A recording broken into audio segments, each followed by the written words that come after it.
Hello new friends, and welcome to my channel. My name is Fotke, and I'm a photographer and a filthy journalist. My perspective on photography is quite pragmatic, because I tend to treat photography more as a craft that can be learned through practice, rather than some innate talent that you are either born with or without. With that in mind, I'm here to share pearls of wisdom I've picked up on throughout all these years. They are in no particular order of importance, it's just how my brain thought of them. Let's get right into it. Number one piece of advice that I can share with you is to always focus the eyes. No matter what is going on, if your subject has eyes, you have to focus them. Little mistakes and misalignment and a bit too much grain, all of these are forgivable, but blurry eyes will never make it to any selection. The rules are, of course, different for the artsy side of photography, where they use motion blur to signal mental illness, but for actual normie portraits, this is a big no-no. I've had to take many photos of small fry local politicians over and over again, and my colleague at the time thought he was brilliant for intentionally blurring their faces with mist focus to show the folk their dishonest ways. My editor-in-chief was having none of it for obvious reasons, and there was speculation that the colleague just didn't really know how to operate a DSLR camera. The guy didn't really last long after that, and well, what can you do? Speaking of portraits, one really neat trick that is advice number 2 is to have your human subject bring forward their forehead. This slight action pulls back the skin on the neck and gives them a more defined jawline, especially coupled with good angled light. This is kind of awkward to explain on the spot, so make sure to try it yourself and demonstrate it to the person. Most people, unless they're super toned, could use a bit more definition of their jawline. It just makes them look better and they will be happier with the results as well. It shouldn't be overdone, as it can look a bit awkward, like a little hunched gremlin mode.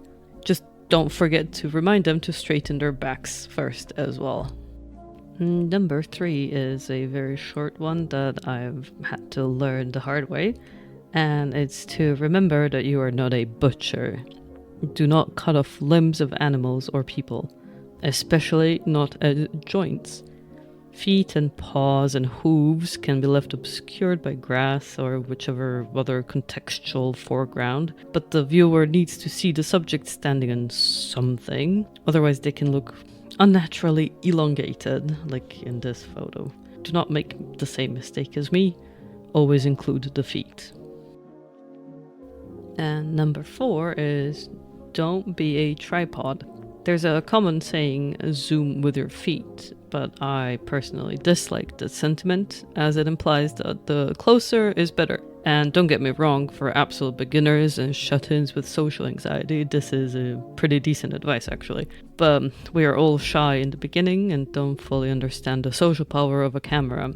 Don't be a tripod is a better phrase in my opinion, because you should not be static. Even if you are taking photos of still life, you should still be moving around. Shadows and light, foreground and background all look different depending on your relative position to the subject and the source of light and the overall scene. Move around, get a feel for what's happening in front of you. Get low with a squat or bring your camera high above your head. Let go of the cringe that you're feeling as well. It's all about catching that frame. Changing the perspective can make for some interesting photos. Shooting with a prime lens, like the cheap and legendary Nifty 50, is a great way to practice this and to uncringe your experience. In the end, you will not remember the cringe, you will remember the photograph that you took.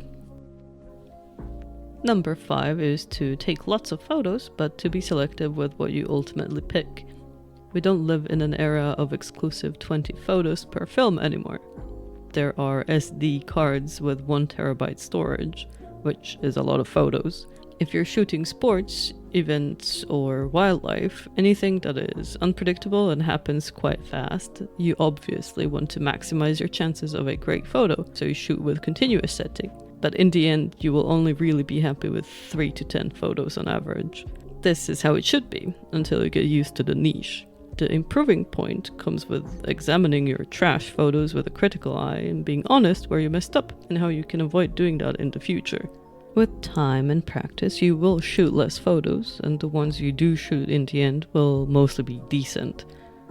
My first sports gig was a handball match, and there were many other photojournalists there as it was somewhat important. I was very nervous as I had never gotten a chance at sports photography before, and I took what felt like 10,000 photos in 30 minutes. In the halftime, I saw one of the other photographers sitting at a bench nearby with his laptop out, and he was sifting through his set so far to send off to his media outlet, and this guy only had maybe about 50 or so photos to go through, but they were all good. He understood the ebb and flow of the game, and he knew where to position himself for the best shots. It was honestly an eye-opening experience without any words being spoken between us. Becoming your own merciless critic is the best thing you can do for yourself in the long run, but there's a difference between being self-critical and being insecure about your work. One is removing the so-called author blindness, and the other one stems from deeper issues that you should probably talk with your therapist about.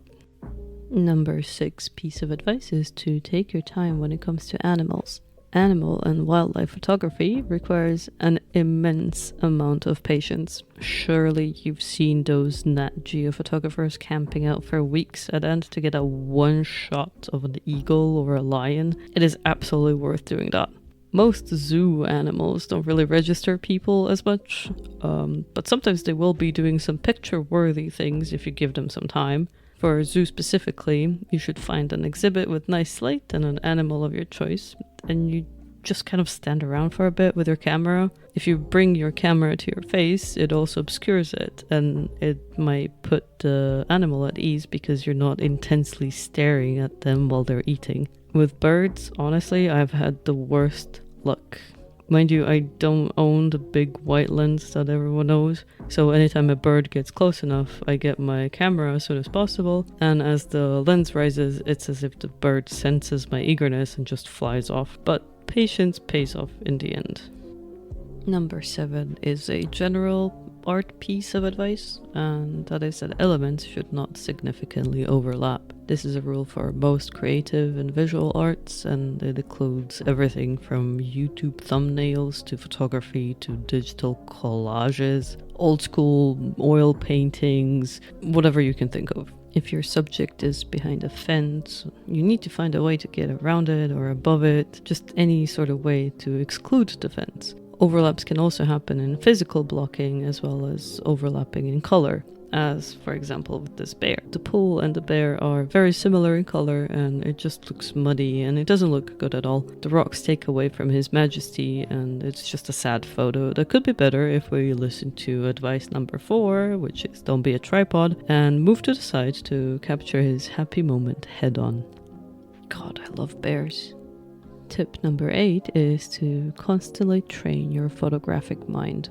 Wherever you go and whatever you do, try to take mental note of what is around you as if your eyes were a camera. Take notice of how light spreads in front of you and how shadows fall. Put the scene in a mental frame. You can do this at work, in a classroom, at someone else's place. While listening to someone speak, observe how their nose creates a shadow and how their eyes glint with light. All the times where it would be sort of inappropriate to take out your camera and start taking photos, use those moments to keep flexing your brain to think like a camera. This is immensely helpful in realizing that nice frames are all around you. You just have to see them. Also, it's just plain fun to do this, and sometimes people yap too much and your brain just goes AFK.